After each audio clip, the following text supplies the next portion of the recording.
Hope everybody's doing well today. I want to welcome everybody to the Unimpressed Podcast. And today I have Avery Roberson. We have Avery Roberson from The Voice on the Unimpressed Podcast today. Recently hooked up with Bang Productions, putting a tour together, developing some music. Welcome, Avery.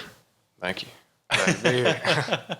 I'm unimpressed here because I Google your name and I see it's a highlight here. The Voice fans angry. Avery Roberson was eliminated. What do you think about that? Was I angry that I was eliminated? Yeah, they were angry you were eliminated. Well, I mean, I don't know why. It's part of it, you know. Yeah. I mean, it's cool that I have fans in that area, you know. Cool that they wanted me to stay on the show, but I ain't heard of that, so. And it says another thing here. Avery Roberson is the newest sensation on The Voice. So they were giving you a lot of praise. Everybody up here is super nice, you know. Going into it, I was like really shy and nervous, and I was like, man, I was just hope I get one chair. That's why I was telling everybody that. I was like, man, you're going to get more than one. You know, I wasn't believing them because I'm surrounded by all this talent. It kind of blew my mind, the outcome, so it's cool to see that people was excited and believed in me throughout the whole show, so. You got your hair down a little bit. You look a little more relaxed now. I mean, Yeah. I don't know. Your hair on the show, I mean, you look a little different. You look a little more blossomed or mature or I something. was all prettied up. You're all prettied up? I was prettied up. They had makeup on me and everything. They did? Yeah. How much makeup they put on you? I couldn't tell you. I don't even know what kind they put on me. I just know that we had to wear masks, you know, because of COVID. And they'd put makeup on us, and then we'd have to put a mask back on to go sit around, you know, to wait until we go up. And it would leave like lines on your face, and they'd have to like touch it back up. And I was like, man, that's pointless. One woman, she got I don't know what it's called, but it's like, she was like, you got really long eyelashes. She was like, can I put some mascara? She's like, I was like, no. I was like, no. I'm not trying to look like a female on stage. But, Long eyelashes. yeah. Now, do you have Native American in you? A little bit on my dad's side, I think. Yeah. I'm not real sure of how much, but a lot of people ask me that. Because your bone structure, your face and everything, you can Yeah. tell. Kind of got the square jawline. Because my Right. family from Balsam, North Carolina, my great-grandmother had Cherokee in her, and the whole family lived on top of the mountain. Really? Plum did jewelry. They had a cow every year. They had a pig every year. Each household did something different for the family. And actually, my great-grandmother lived to be 98, Dang. living sustainable like that back in the day. But everybody in the family that lived up on top of that mountain had that square jawline, you know, from the Cherokee side of the... I think that's what my dad has. It's Cherokee on his mom's side of the family. My grandma. So you're from Rutherford County, Rutherfordton. Rutherfordton, yeah. I say it right now. Did you say Rutherford, right? Yeah, I just shortened it. I said Rutherford on the show. Rutherford. And they was like, why didn't you say Rutherfordton? And I was like, yeah, when you're on the spot like that, Yeah. you know, first time on TV, I was tongue twisted. I was like, I'm not going to try to look stupid and say it wrong, you know. So I just shortened it up. You know, I am from Rutherford County. Yeah. So. And me, ironically, is from the same place. I had no idea of that either when we first met. So yeah, so maybe there's some synergy there, and something was meant to happen. Except you went to East and I went to Central. So that was. we can be friends now. We're alumni, so yeah, we ain't gonna be sitting out in the parking lot and holding the flags up or nothing like that. Waiting on everybody to come out. Yeah. Well, what the hell y'all doing up there? Yeah, I told Avery a story of when we had the rival basketball game, because it was a big game back then. We got out of school early, and we went up to RS with the whole team and had our East High jerseys on, and we sat on the hood of our cars when they rang the bell and all the students came out. I don't think the students like that too much. Trying to intimidate them. Yeah. Trying to scare them. I did have a good game then. They didn't do much of that kind of stuff when I was in school. I forgot which school it was. They did something to the football team's locker room or something like that. I want to say it was either Chase or East or something. Somebody burnt FU into the field or something like that. Oh, really? Like with gas and caught it on fire. But that was like my sophomore year in high school. That was crazy though. You were a wrestler? Is that what you said? Yeah. I wrestled since 8th grade in middle school all the way to, but yeah, I loved it. Like if I could go back now, that was my favorite part, you know, in high school, besides the cutting weight, because I'm already thin as it is. So when I had to cut weight, it was a little rough. It was fun, man. You know, that's the only sport that I've tried baseball. I mean, I like playing basketball, not like as a sport. Like I like physical. You know, football, I may have liked football, but wrestling, I don't know. There's something about it I liked it. You say cut weight. What weight class did you were you in? At the time, and I was almost the same height I am now. I had to lose a lot. I started off around 135 my senior year, and I had to cut down to 120 for one match, and then 126 for the rest of the season. So the first time I cut weight, And you said you weigh how much now? now about 145, 150. 145, So, 150. You're a tall dude, too. I know. My metabolism, man, it's up there. It's hard to gain weight for a skinny guy, but it was hard to lose it too. The first match we had my senior year, I went up to coach and I was like, so I'm wrestling 132, right? And he was like, no. He's like, you're wrestling 126. And it was the next day we had to wrestle. I was like, are you serious? He's like, yeah. He's like, you need to start running, like now. So I started running. I got in a hot bath and sweated out a bunch and went to the sauna at the gym. And I remember laying down like 2 o'clock in the morning, like starving. And I just stayed up for the rest of the night until I left to go over there. But I made it. It was like 11 pounds I had to cut that day. But it was tough. Wow, 11 pounds. But after you ate, like after you weighed in and you ate food and Gatorade and all that, you felt fine. So. And how'd you do? How was your record? That tournament went really well. I think I was a match away from placing. Holy Angels is what it was called, and it's a big wrestling tournament. I think I may have went 2-2 because I got out right before I placed. But my senior year, I ended up winning regionals. The region qualified for state. If you get top 4 in regionals, you qualify to go to state tournament. And I got first at that one. Was a match away at state from placing. So, but it was fun, man.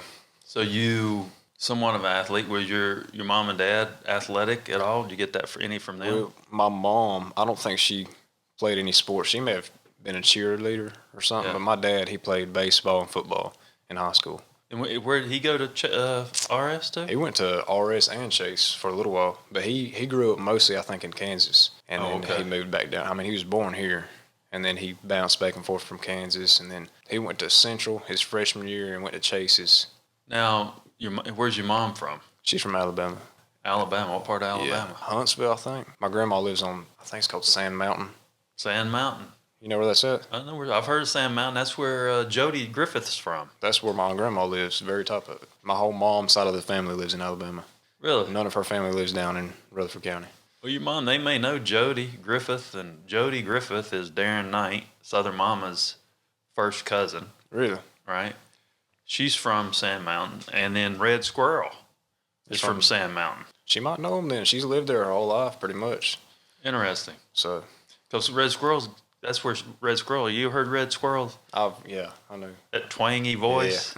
Yeah. She said that's where she gets her accent from. Sand Mountain. From Sand Mountain. I don't doubt it. My grandma, though, you wouldn't think she's from there, though. She's classy.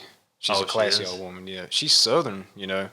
She's like, I don't know, she's got a Southern accent, but she just dresses really classy and nice to be in Alabama. I'm not saying people in Alabama don't dress nice, but, you know, Yeah. I figured. And what's her last name? It's Boyston. Boydston. Yeah. So your mom's maiden name, obviously. Yeah. Huh.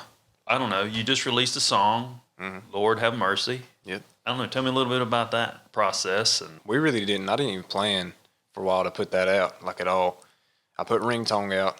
I planned on that one. You know, I was excited about that. I was writing with Andy Upton, one of my buddies, and we wrote a jingle or something like that for somebody.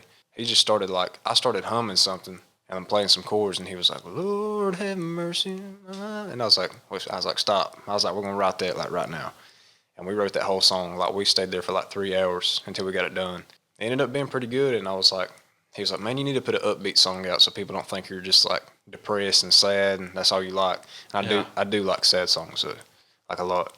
Mm-hmm. But I was like, yeah, you know, I need to put like an upbeat honky tonk song out for people to have fun too. So that's why I decided to record that one. But I think people I mean, that song, we're going to put some promotion behind it. I haven't really promoted it, but I think now I was thinking about it today. I said we should put some promotion behind it and get it out there. You know, I think it's catchy. yeah, You know, it's like as soon as it comes on, you want to sing the song. right.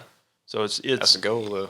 You know what I'm saying? That's what you want. Yeah, You know, and Ringtone was a great song too. yeah. I love Ringtone. That one, I love both of them. But And you got a third one here coming up. Tell us a little bit about the third song. the third song that I'm about to put out is called Alive. I wrote it with a buddy of mine named Kanan Brock. We was at the house, and he had a whole story about how he wanted to write about something. And I was like, okay. I was like, well, you know, you can cut that then, because that's not really my style too much, you know. And we ended up writing it, and it was something completely different than what we started off with. Yeah. And at the end of it, I was like, God, that's such a good song. I was like, but yeah, you know, still you can cut it, you know.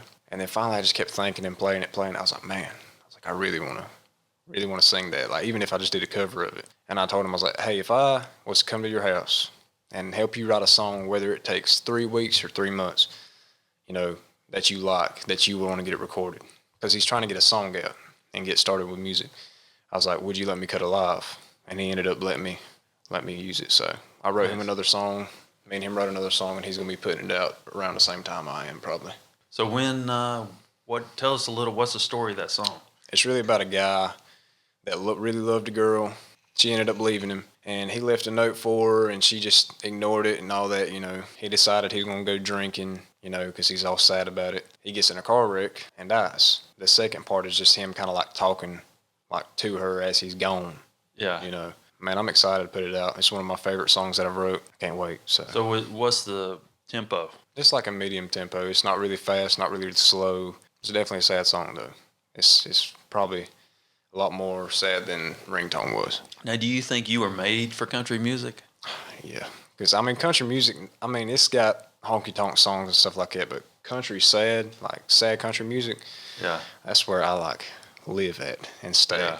I like writing happy songs, too. It's just, for some reason, that's always came natural to me. And where do you pull that creativity from? If I don't have the experience that I'm writing about, like this song Alive that I'm putting out, I don't have that experience, you know, obviously. Mm-hmm. But you put yourself in a situation, like you put yourself there, like you're telling a story and you're imagining that being you in the story, you know what I'm saying? So that helps you relate to it if you put yourself in that situation. You know what I'm saying? Mm-hmm. So that's how I always write songs. Like I always try to put myself like, what if that was me? Like if this was me, how would I feel? What would I want to say? And then I write it. Now, in school, relating that to school, did you make good grades in school? No. We ain't got to talk about Because you seem like you're a very intelligent guy. I mean, my junior and senior year, I actually started trying to buckle down and do better. But freshman and sophomore year, man, I goofed off a lot. And, you know, with friends, and I wasn't taking it serious. And then my wrestling coach was like, man, you got to start, because he was an English teacher. Mm-hmm. He's like, you're going to have to start, you know, buckling down and trying to do better on your grades if you want to keep wrestling. And I was like, yeah, I guess I better do that because I really like wrestling. So my freshman and sophomore year, I kind of lollygagged around a little bit. Lollygagged around? Yeah. What'd you do in elementary school? Probably the same thing, honestly. Even worse. Do you think you were bored of school, or what was it? Oh, yeah. Like schoolwork, nobody likes schoolwork. Some people do, I guess, but I didn't. But I loved being there. Like now looking back, I was like at that time, I was like, man, I'm ready to get out of here. Like I'm ready to graduate and stop. I'm done with it. And then when you graduate and look back, you're like, man, like all I really had to do was go do some work and hang out with friends and go to wrestling practice and football games. And it was fun. I think sometimes intelligent people, right, you know, to really get the full intelligence, I think you have to be doing something you love to do. Yeah, music's one of them though. So yeah. So where do you get that? Where do you get that structure? Is that just self-taught, or you just listen? I mean, I know you're an absorber because you don't say much. You listen to everybody. Where does that structure and that little work ethic come from? It's just kind of like what you said, man. Like if you're passionate about something, you know, whether it's drawing or playing a sport or something that you really want to be good at because you love it, not just because you want to be good at it, you know, like. It just gives you that, like, if you see, it's like working hard. Like when I write a song on paper, you know, and I come up with a melody on the guitar and then I take it to the studio and then it turns into an actual song. And just to see that kind of like change, you know, and know that you're the one that's doing it. And it's like people enjoy it. That gives me the drive, you know, like, cause I love doing it myself. But when other people love the music and they're wanting more of it, that's what kind of like pushes me to like be better, you know. So what's your goal the next 3 years? The next 3 years, I always tell people, I mean, I'd love to do this and this be my only income. You know, that's one of the goals. The main goal is, I guess, for my name to become well known, but not the reason for me wanting to be all famous. And, you know, like I live in Rutherford County and I was just on The Voice for like 3 episodes and I get asked to take pictures with all the time. Yeah. So that's not what I care about. I'm not that type of person. For people to know my name and like my music, somebody from a different state is riding down the road and be like, hey man, you've heard that new song that Avery Roberson just put out? Yeah. It's fire. Like that's what I want. I want people to like really love my music. So, you know, and play for people. I love playing for people. So just keep on doing what I'm doing pretty much and hope I just get higher on the charts each time. Well, we went out to dinner last night, and you're on the phone a little bit. Do what? I said you're on the phone a little bit on that phone. What's going on with that phone with your age group? Well, you're 21. What's up? What's that world like? I mean, what are you, Just scrolling, man. what are you scrolling Just for? scrolling. I mean, you get on TikTok, and it's hard to just. It's like sucks you in. Yeah. You just scroll on TikTok. I can be on there for 2 hours. I have to stop sometimes. So. Could you go without your phone for a week? I'm a nature guy. I love to go fishing and hiking and stuff like that. Yeah. So I don't really need it then, Yeah. But like if I'm just sitting in my room and like I don't really want to watch TV and you're so used to having that phone out, you say you can go without it for a good while until you actually do it. You know what I'm saying? Yeah. So I don't know. At this time now, I think we're all just so used to having it. Because if I lose my phone for like 5 minutes, I'm like freaking out. Yeah. I'm like, oh my gosh, it's gone. I mean, I don't need it. When I go fishing or something like that, I put it up. It's just nice to have, I guess. Well, the reason I asked that is we had this girl who was 22. I may have her as a co-host in the future. And we were talking about, I said, what has changed for you? What thought process has changed for you through this pandemic deal? Did anything change mentally for, a 21-year-old guy? For me? For you? It shows you, it does show you that, you can be distracted from things a good bit when your family's like right there and, you got one life pretty much besides after. It kind of like opens your eyes like, dang, there's people passing away and we're all just sitting here so involved with technology and stuff when we really could just be going out and having fun together, like, person to person. It shows you that in a way. It showed me that, especially when I had COVID, like a year ago, and we got locked in, had to do the whole quarantining thing. Yeah. It helps you understand that you got to make the best out of what you got, regardless what situation it is. You know what I'm saying? Yeah. Like, we was bored to death, but we still try to have fun and play cards and sit in there and tell stories, or just like if the power went off or something like that, cut the little lanterns on and get the guitar out and all sing, just little things like that. It shows you that they matter a whole lot and you don't realize it. Well, when you go out, we were out last night. Now, when you go out with your friends, Yeah.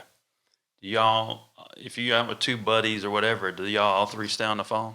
No. If we go out, no, we're hanging out. Okay.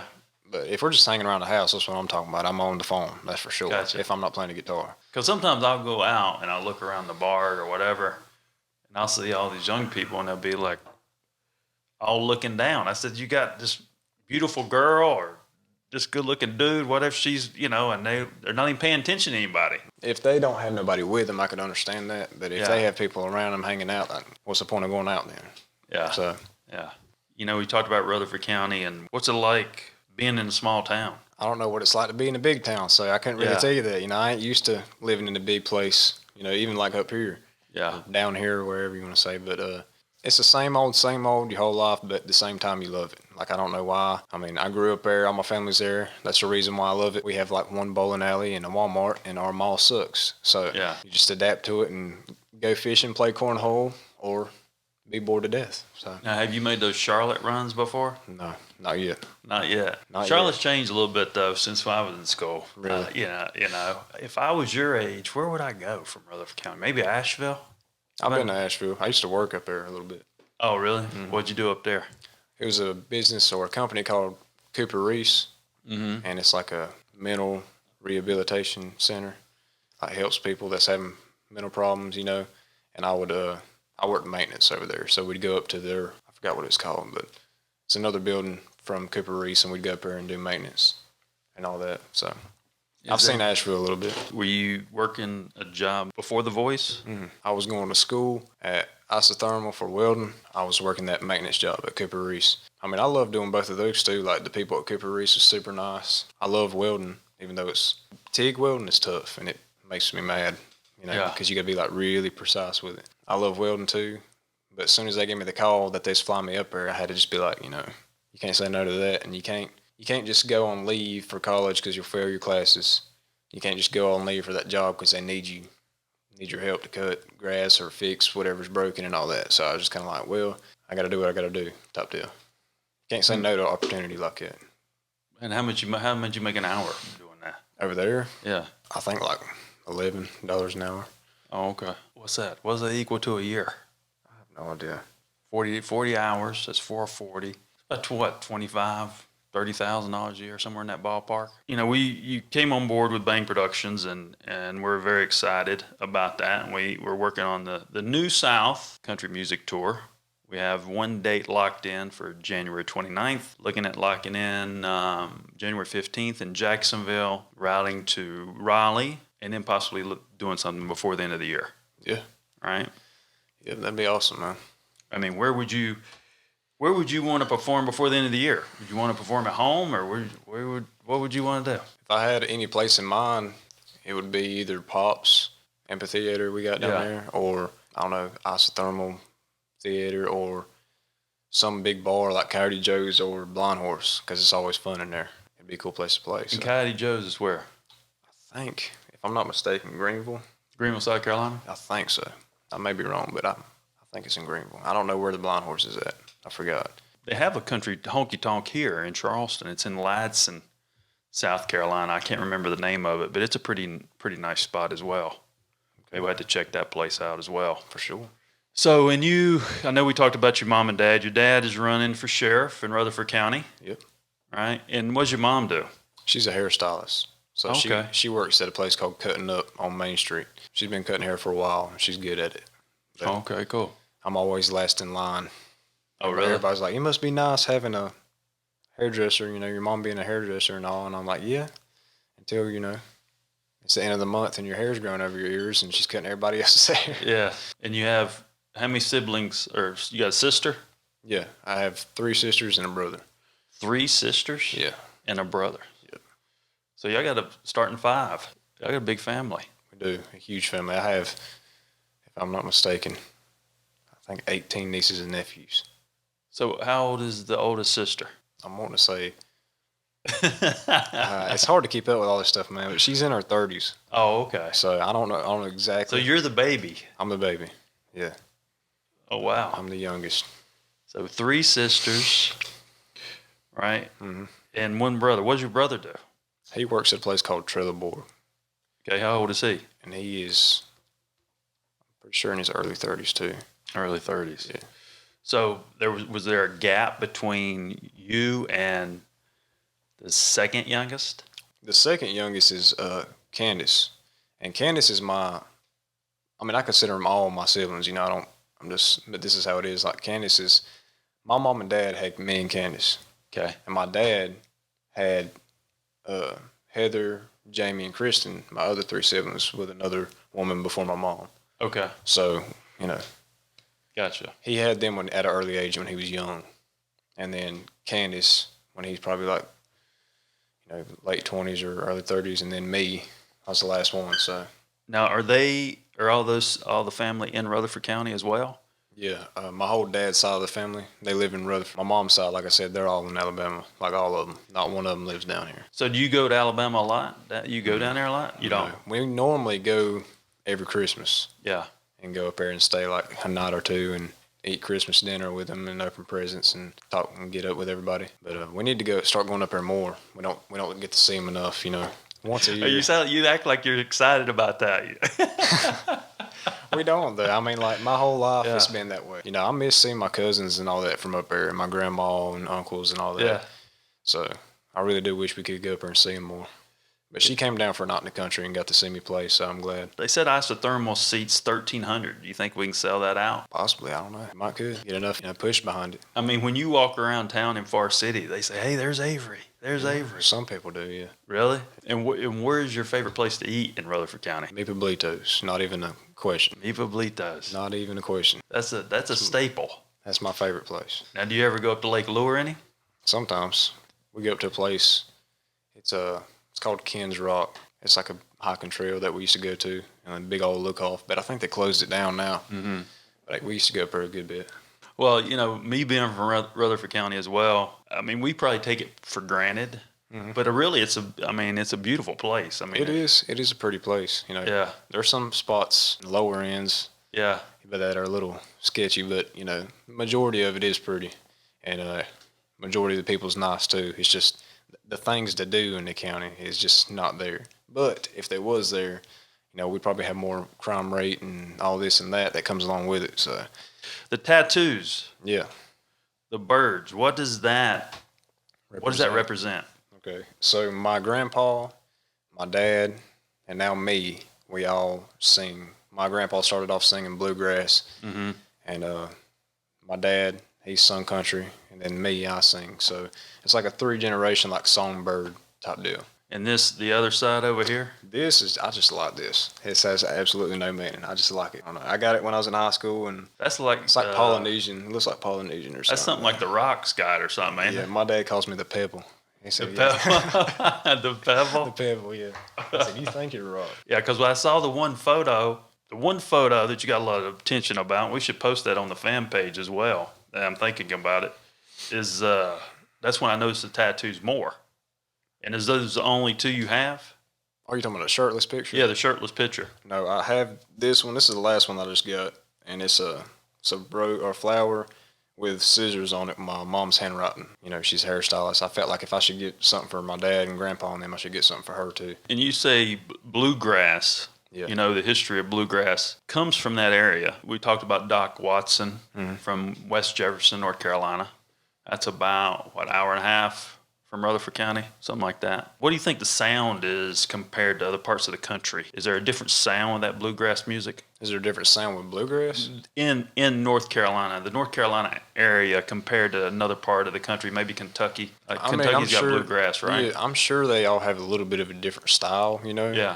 But it's all based around the same thing. It's all, you know, the songs being wrote wise and how the music's played. It's all kind of the same. But you know, there's different styles in every music. So we talked about some of the artists. You're a studier of the craft. How often? What triggers you to want to study someone? You wake up one day and what triggers you to go study a country act? Really, if I just hear, like, if somebody shows me a song, you know, or if I'm looking through TikTok or whatever, and some dude's like, "This is my original song, y'all go check it out," and it just like hits me, you know. If I just like it just from hearing that small clip, then I'm like, let me check this guy out, you know. Yeah. And I'll look him up. And same way for like people that's already established, that's on the radio, but that I've not heard of yet.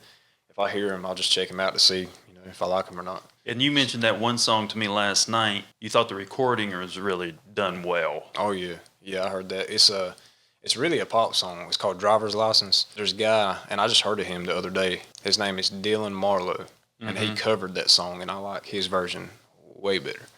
And whoever recorded that song did a good job. So, what made you think that was a very clean recording? I don't know, man. It's just, I guess it was because how they like converted it from pop to country. Like, you know, with the violins and stuff in this song and the strings and all that, they changed it to like steel guitar. You know what I'm saying? Acoustic guitar, and it's not as big as this, but it's like country sounding. And it's a guy's perspective. It's not the girl's perspective in that song. Mm-hmm. So she's telling about how she's heartbroken because this guy she got a driver's license and they broke up, and he's telling why he broke up with her and how he's feeling about it, and it's good. Gotcha. The quality of it's pretty good too. So and you're recording some of the music. You're recording some of your music currently in Roebuck, Roebuck, South Carolina? Well, Spartanburg, right? Yeah, Spartanburg, South Carolina. It's called Studio 101. Studio 101. Yeah, they do a good job. And that's there. Brad. What's his name? Brad Phillips. Brad Phillips. Yeah. Give Brad a shout out because they did do a good job producing "Lord Have Mercy" and "Ringtone." Yeah, they're 2 good songs. They're great up there, man. Everything, the musicians up there are great, and for it to be so, like, just an hour away, they're pretty solid. Now, how'd you find that place? Through my buddy Andy and Aaron. They had a guy named Travis Inslee, which is pretty good. He's from the county too. He recorded a song over there, and I was like, check his song out. You know, he just got this done at this studio like an hour away. And I listened to it, and I was like, dang. I was like, an hour away. I was like, I'm going to have to go check this guy out. And I did, and he did a great job, you know, on Ringtone. Like, I was scared, obviously, going somewhere new. But when it got done, I was like, man. Yeah, like I was relieved. I was like, man, he did good. What is that? When you say you're scared, where does that worry come from? Because, you know, if you really believe in a song that it can do good, or if you want it to be as best as it possibly can be, you just don't like. It's like something about. It's like giving one of your kids to somebody that babysit. You know what I'm saying? Like, I don't have kids, but like. That's it's like giving up your first baby, firstborn. It's like, you know, here, babysit my kid, and let's just hope you're not going to, you know, pinch him or something like that. Yeah, you know? Yeah. But, like, I don't know. You want to trust people because you know that they know what they're doing. Yeah. But at the same time, you're like, but I want it to be exactly how imagining How it. you envision it. Yeah. You don't want it to be something different. Well, I think you're built. I actually think you're a perfect build for country music. I think the Voice missed out. Some executives or whatever. I think they missed. I really do, because I've never seen a 21-year-old guy as mature as you and methodically going through these songs, writing these songs, singing these songs. I think you're ahead of the game somewhat. I mean, I think I think what you have, you can't teach. Right, I think yeah. somewhat it's probably a natural thing in a way. I mean, at the end of the day, you just gotta love doing it. Yeah. If you don't love it, if you're just doing it just to be cool, or try to get girls, or whatever reason that you're doing it, or just to make money, then you're still not gonna be like as best as you could be if you really like doing something. Yeah. If you enjoy it, it makes it a whole lot easier. If you're out there, we bring this thing to a close. If you're out there, look for Avery Roberson on Instagram, Avery Roberson Music on Instagram, Avery Roberson Music on Facebook. We're building the YouTube page as well, so there will be content soon. We're going to be doing some music videos with your buddies Aaron Upton and Aaron Connor. Aaron Connor and Andy Upton. Andy Upton and Aaron Connor. Yeah. Two nice guys, so we're looking forward to that. They did Luke Combs' music videos and work with him quite a bit, so I think that's going to bring a lot of value to the table. Yeah. I really do. I think those guys do good work, and look for the New South Country Music Tour. We're going to be putting out, I think, hopefully 20 shows when we launch this thing. We'll put out the artwork, and it should have every show listed there. So the New South Country Music Tour coming your way soon in the South. Yeah. And thanks for coming on. Thanks for coming to Charleston. Thanks for hooking up with us. I'm excited.